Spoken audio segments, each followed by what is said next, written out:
अंबिकापुर के गांधीनगर थाना क्षेत्र अंतर्गत बनारस रोड टीसीपीसी के सामने 11 एकड़ 40 डिसमिल कब्जे की जमीन को हाईकोर्ट के निर्देश के बाद खाली कराया गया है।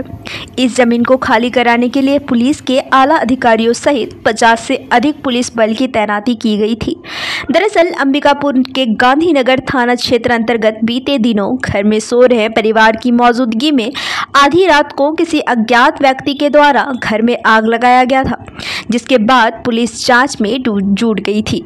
इधर आज हाईकोर्ट के निर्देश के बाद कई दशकों में काबिज आदिवासी परिवार को खाली कराने के लिए अपर कलेक्टर सहित पुलिस के आला अधिकारी मौके पर पहुंचे।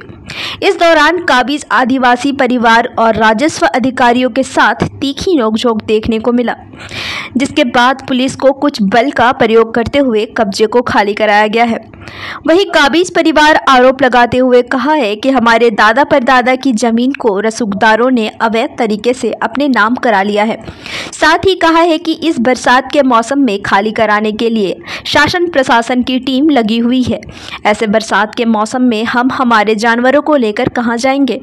इधर एसडीएम ने कहा है कि हाईकोर्ट का निर्देश का पालन किया जा रहा है, जिसकी कार्रवाई आज पुलिस अधिकारियों की मौजूदगी में की जा रही है।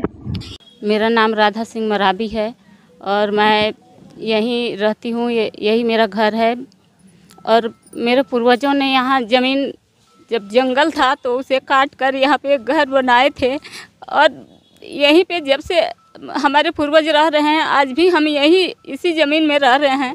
हमारे बाल बच्चे हैं, छोटे छोटे गाय भैंस सब हैं।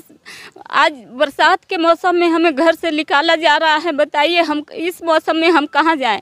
सरकार को कम से कम ये तो सोचना चाहिए कि बरसात के मौसम में आदमी जाएगा तो कहाँ जाएगा, कम से कम मोहलत तो हमें दिया जाता।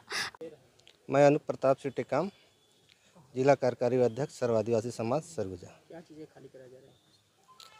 ये प्रशासन आदिवासी परिवार को आज घर से बेदखल कर रहा है, जबकि ये जो जिस भूमि पे आज हम खड़े हैं वो भूमि सेटलमेंट के समय से, जब झाड़ी जंगल था तब से हमारा जो पूर्वज कंवल साय लोग थे, जिन्होंने झाड़ी जंगल को खूंटी काट कर उबड़ खाबड़ ज़मीन को अथक परिश्रम कर धन व्यय कर कृषि योग्य भूमि बनाए।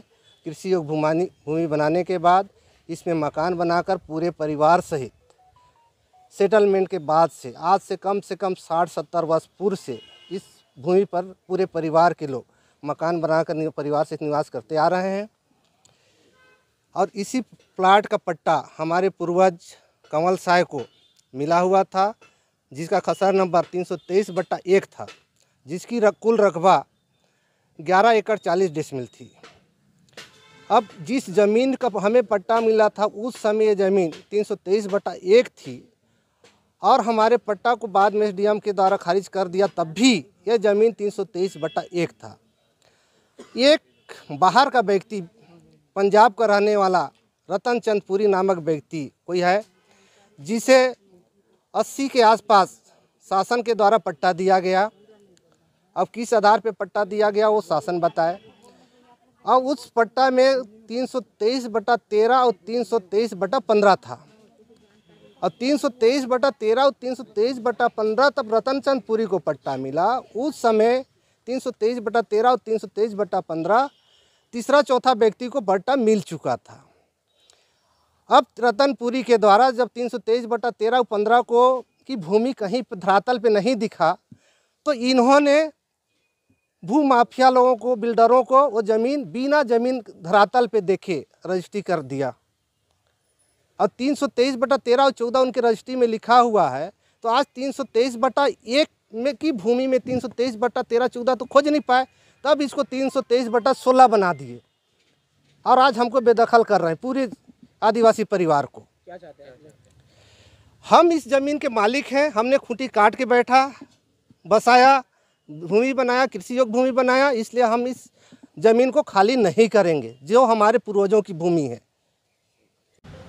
हाईकोर्ट के निर्देश के परिपालन में आज कब्जा हटाने की कार्यवाही की गई है, जिसके अंतर्गत 8 परिवार शामिल थे, 8 पक्षकार थे, जिनका वर्तमान में आज कब्जा खाली कराया गया है। उसमें 2 खसरा नंबर है, जिसका कब्जा खाली करा करके संबंधित को समक्ष में सुपुर्द किया गया है। लगभग कितने एकड़ की कब्जा खाली करवाया गया है? लगभग 1.33 के लगभग हेक्टेयर के लगभग कब्जा खाली कराया गया। मैडम लेकिन ये काफ़ी समय से कई दशकों से यहाँ पे काबिज है, क्या लगता है क्या इस समय की सरकारी ज़मीन थी या शासकीय ज़मीन है, क्या बोलते हैं प्राइवेट ज़मीन? हाईकोर्ट के द्वारा जो निर्देश दिया गया है उसी के परिपालन में कार्यवाही की गई है।